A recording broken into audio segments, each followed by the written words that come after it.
Hello and welcome back to my channel.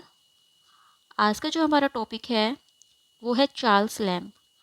Charles lamb जो है PGT के लिए बहुत इम्पोर्टेंट है। आज जो है हम चार्ल्स लैम्ब के बारे में पढ़ेंगे, चार्ल्स लैम्ब के लाइफ साइकिल के बारे में और उनके कुछ वर्क्स देखेंगे, कौन कौन से इम्पोर्टेंट वर्क्स हैं उनके। तो चलिए स्टार्ट करते हैं।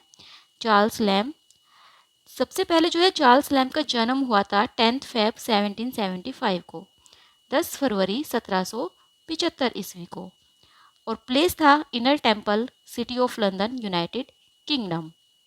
जो उनकी डेथ हुई थी वो हुई थी 27 दिसंबर 1834, 27 दिसंबर 1834 ईस्वी को, और प्लेस रहा था एडमोंटन, लंदन, यूनाइटेड किंगडम। तो उनका जो जन्म हुआ था वो 1775 में और डेथ हुई थी 1834 में। तो वो जो है 59 ईयर्स तक जीवित रहे थे। पेरेंट्स, उनके जो फादर थे उनका नाम था जॉन लैम्ब। जॉन लैम्ब जो है वो एक क्लर्क थे मिस्टर सैमुअल सोल्ट के यहाँ पर। मिस्टर सैमुअल सोल्ट जो कि एक बैरिस्टर थे, उनके यहाँ पर जो है जॉन लैम्ब एक क्लर्क का काम किया करते थे। उनकी मदर का नाम था एलिजाबेथ फील्ड। एलिजाबेथ फील्ड जो है डॉटर थी वो ग्रेट ग्रैंड मदर फील्ड की, whom he refers into dream children as Alice H. Dream children जो उनका एक वर्क रहा है, एक ऐसे उनका रहा है। तो ड्रीम चिल्ड्रन में जो है उन्होंने एलिस एच का जो है जिक्र किया है, एलिस एच के बारे में बताया है। तो ये जो एलिस एच थी ये उनकी ग्रेट ग्रैंड मदर फील्ड ही थी। नेक्स्ट देखते हैं उनकी एजुकेशन कहाँ हुई थी। जब वो 7 ईयर्स के थे, इन एक अक्टूबर 1782 में लैम्ब को जो है एनरोल किया गया था क्राइस्ट हॉस्पिटल में। क्राइस्ट हॉस्पिटल जो है ये कोई हॉस्पिटल नहीं है, ये एक स्कूल का नाम था। ये एक चैरिटी बोर्डिंग स्कूल था जिसमें कि जो पुअर्स हुआ करते थे, जो मतलब गरीब लोग हुआ करते थे, उनके बच्चे यहाँ पर पढ़ा करते थे। और यहाँ पर जो है उन्हें एसटी कॉलेज भी मिले थे, और एसटी कॉलेज के साथ जो है उनकी अच्छी फ्रेंडशिप भी यहाँ पर हो गई थी। 7 साल में की उम्र में 1782 में उन्होंने यहाँ पर एडमिशन लिया था, और 1789 में उन्होंने ये स्कूल छोड़ दिया था। 7 साल तक जो है वो यहाँ पर पढ़े थे। ओनर्स की अगर बात करें तो लैम्ब को जो है ओनर मिला है, और वो ओनर जो है उन्हें दिया था लैटिमर स्कूल ने। ये जो लैटिमर स्कूल है ये एक ग्रामर स्कूल रहा है एडमोंटन में। और इसके जो 6 हाउसेस थे जिसमें से एक हाउस का नाम उन्होंने लैम्ब के नाम पर रखा था। जो 6 हाउस में से एक हाउस का नाम लैम्ब के नाम पर रखा था, तो ये जो है लैम्ब के लिए एक ओनर था। कुछ इम्पोर्टेंट फैक्ट हैं, जैसे जो लैम्ब थे वो एक रोमांटिक इंग्लिश पोइट रहे हैं, उन्होंने पोएम भी लिखी है। हालांकि वो जो फेमस हुए हैं वो अपने ऐसे की वजह से हुए हैं, उन्हें एसिस्ट कहा जाता है, और वो एक क्रिटिक भी रहे हैं। जो चार्ल्स लैम्ब थे उनके जो ऐसे हैं वो पर्सनल रहे हैं, तो उन्हें पर्सनल एसिस्ट कहा जाता है। लैम्ब जो है यंगेस्ट चाइल्ड थे। उनकी एक सिस्टर थी जिसका नाम था मैरी, और एक ब्रदर थे उनका नाम था जॉन। सिस्टर का नाम था मैरी और ब्रदर का नाम था जॉन, और जो लैम्ब थे वो सबसे यंगेस्ट जो है चाइल्ड थे। 1791 में लैम्ब जो थे वो अपॉइंटेड हुए थे एज ए क्लर्क। कहाँ पर? साउथ सी हाउस में। साउथ सी हाउस जो है ये एक ब्रिटिश जॉइंट स्टॉक कंपनी थी जिसकी स्थापना 1711 1711 में हुई थी। ये जो कंपनी है इसकी स्थापना, इसकी जो है फाउंडेशन रखी गई थी वो 1711 में रखी गई थी। ये एक ब्रिटिश जॉइंट स्टॉक कंपनी थी, और लैम्ब यहाँ पर 1791 में एज ए क्लर्क अपॉइंट हुए थे। 1792 में 5 अप्रैल 1792 ही joined as a clerk in the accountants office for British East India Company. British East India Company बहुत ही फेमस है, ये सभी जानते होंगे इसको, ब्रिटिश ईस्ट इंडिया कंपनी। तो इसका जो अकाउंटेंट ऑफिस था उसमें चार्ल्स लैम्ब ने एज ए क्लर्क ज्वाइन किया था 1792 में। और फिर उसके बाद वो 1825 तक, 1825 ईस्वी तक, जब तक कि वो रिटायर नहीं हो गए थे, उन्हें पेंशन नहीं मिलने लगी थी, वो यहीं पर काम करते रहे थे। यानी कि उन्होंने यहीं से रिटायरमेंट ली थी और यहाँ से जो है उनको पेंशन मिली थी। 1825 तक वो यहाँ पर काम उन्होंने किया। सेम ईयर यानी कि इसी साल 1792 में he had an unsuccessful love affair. उनका एक लव अफेयर रहा था लेकिन वो अनसक्सेसफुल रहा था, वो सक्सेस नहीं हुआ था with a young women named Ann Simpsons. जिनसे उनका लव अफेयर था, जिनसे वो प्यार करते थे, उसका नाम था एन सिमंस। एन सिमंस ने जो है शादी कर ली थी एक पॉन ब्रोकर से जिसका नाम था बर्ट्रम। बर्ट्रम से जो है एन सिमंस ने शादी कर ली थी, और चार्ल्स लैम्ब का जो लव अफेयर था वो अनसक्सेसफुल रहा था। इनका जो प्यार का रिकॉर्ड है वो हमें उनके novel a tale of Rosamund Grey में मिलता है। A tale of Rosamund Grey में हमें पता चलता है इसके बारे में। 1795 के एंड में चार्ल्स ने जो है 6 वीक्स एक साइकेट्रिक हॉस्पिटल में भी बिताए थे।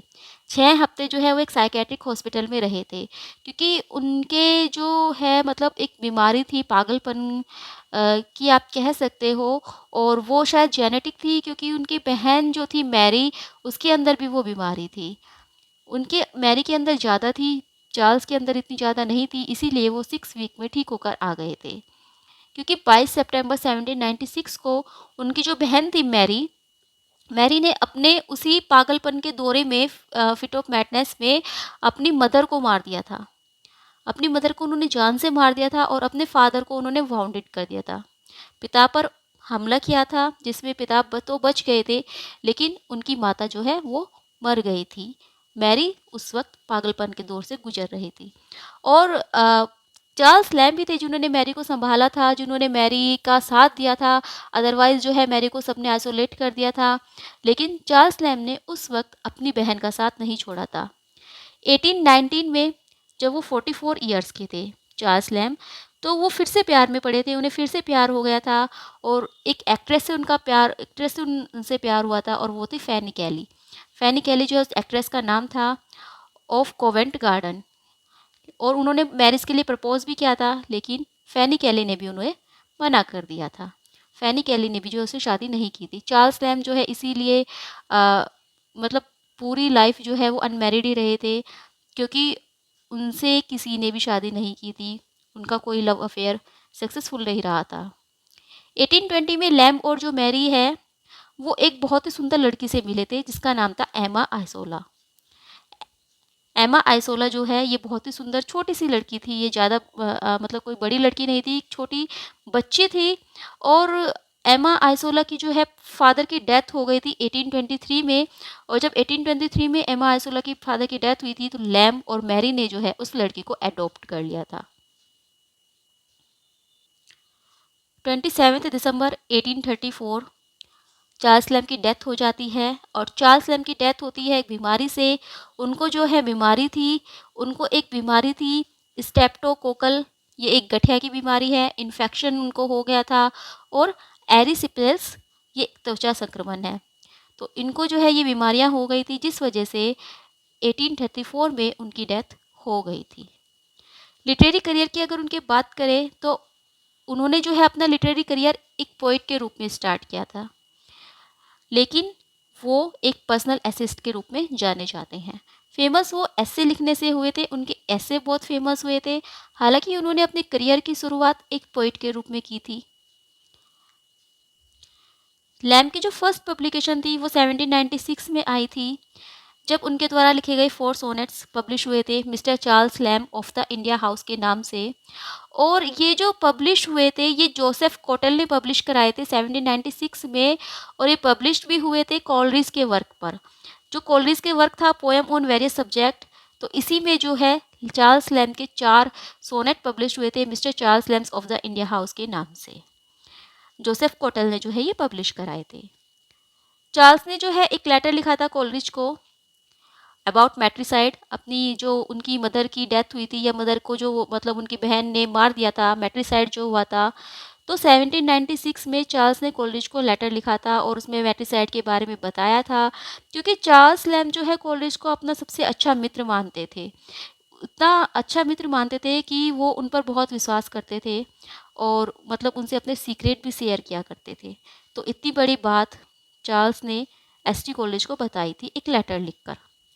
अगर चार्ल्स के हम फर्स्ट इंडिपेंडेंट वर्क की बात करें तो वो था एक novella a tale of Rosamund Grey. 1798 में ये आया था, जो कि उनका पहला प्यार जो अनसक्सेसफुल रहा था उसके बारे में उन्होंने इसमें लिखा है। उनका जो एक और नोवेल था that was all blind Margaret. Major works की अगर उनकी हम बात करें तो उनके मेजर वर्क्स रहे हैं 1798 में आया था the old familiar faces, blank verse poetry 1798 में ही 1798 में ही आया था उनका a tale of Rosamund Gray and old blind Margaret.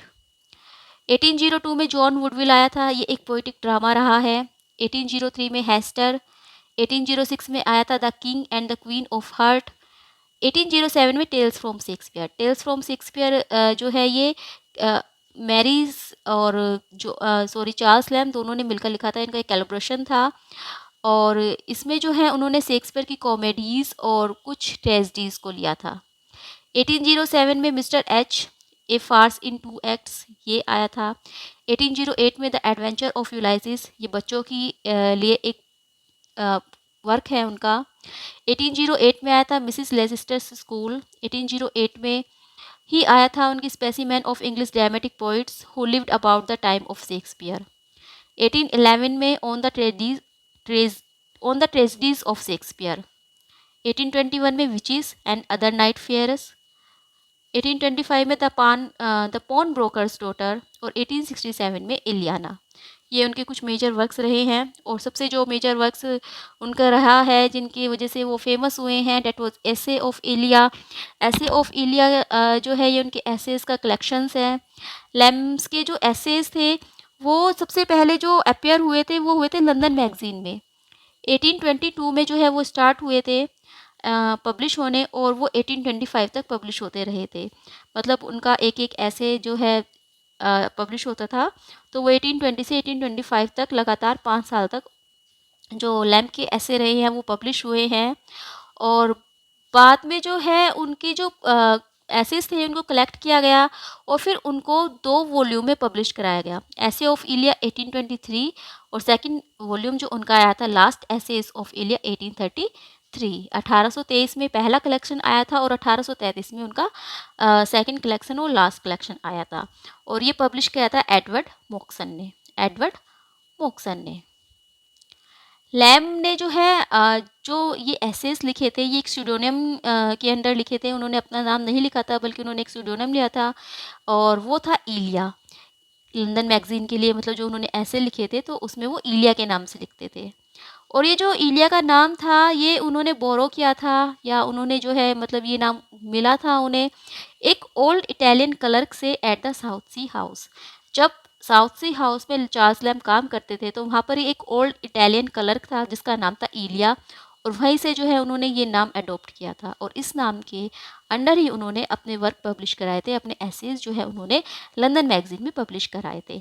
और लैम्ब जो है अपने आप को इलिया कहते थे कलेक्शन में, मतलब जो कलेक्शन है और जो एसेज है उसमें जो इलिया नाम का कैरेक्टर था डेट वॉज लैम्ब हिमसेल्फ थे। और उनकी जो बहन थी सिस्टर मैरी वो थी कज़न ब्रिगेड। जो कज़न ब्रिगेड का कैरेक्टर रहा है वो उनकी बहन मैरी का था। तो इसीलिए जो है चार्ल्स लैम्ब के एसोस को पर्सनल ऐसे कहा जाता है। The essay of Elia was criticised. जो उनका एसे ऑफ इलिया रहा है इसको क्रिटिसिज्म भी बहुत मिला है। आप कोई काम करते हो तो आपको अगर प्रेज मिलेगी तो आपको क्रिटिसिज्म भी मिलेगा। तो क्रिटिसाइज जो है रॉबर्ट सथे ने किया था क्वार्टरली रिव्यू में। क्वार्टरली रिव्यू में जो है रॉबर्ट सथे ने इनके इस वर्क को क्रिटिसाइज भी किया था।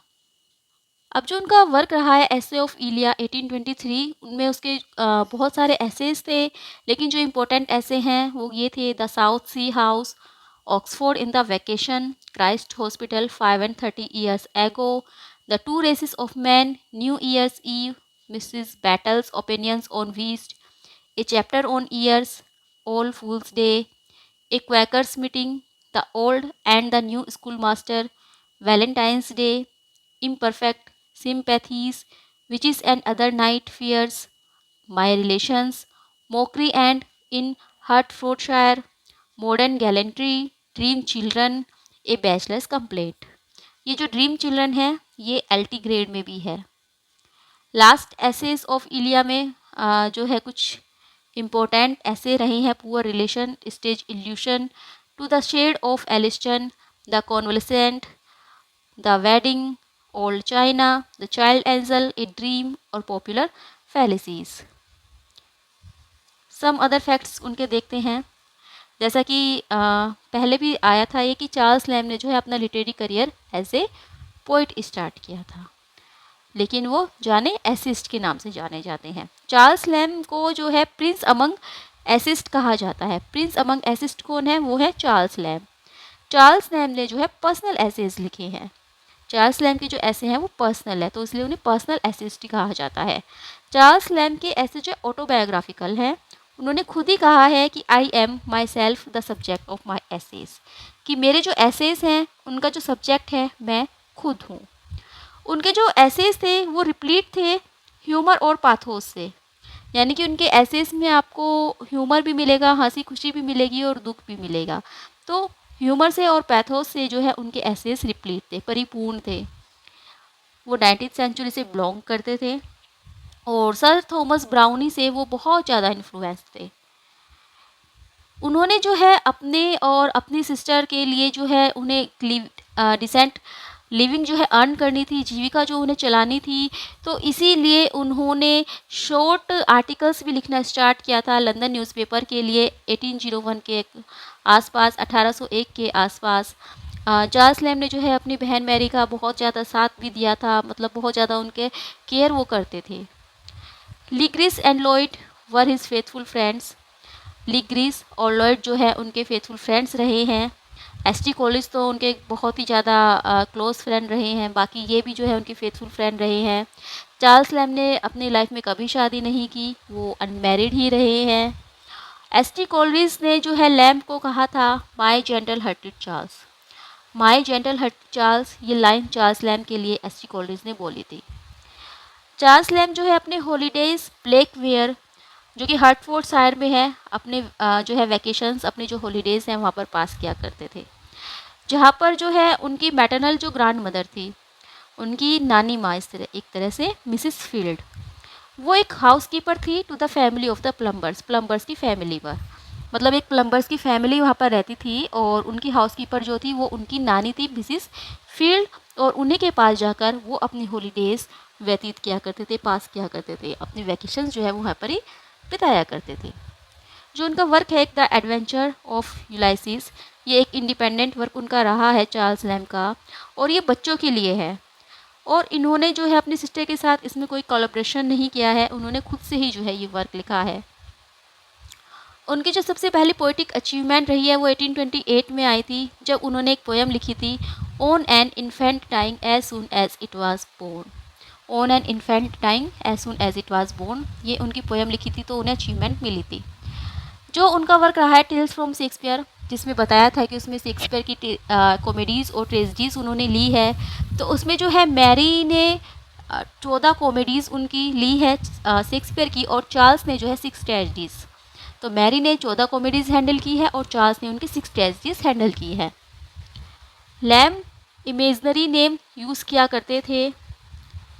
बैचलर, अच्छा, लैम्ब ने जो है ए बैचलर्स कंप्लेंट में, जो उनका एक वर्क रहा है ए बैचलर कंप्लेंट, उन्होंने एक इमेजनरी नेम जो है यूज़ किया था, डेट वाज टेस्टेसिया एंड क्रेसिया।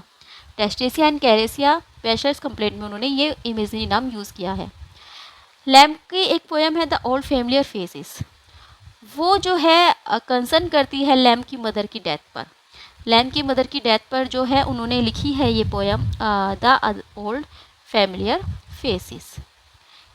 इट इज़ सैड, ये कहा जाता है डैट कि लैम्ब स्माइल्ड विद वन आई, कि लैम्ब जो है वो एक आँख से हंसते थे, एंड वेप्ट विद अदर, और दूसरी आँख से वो रोते थे।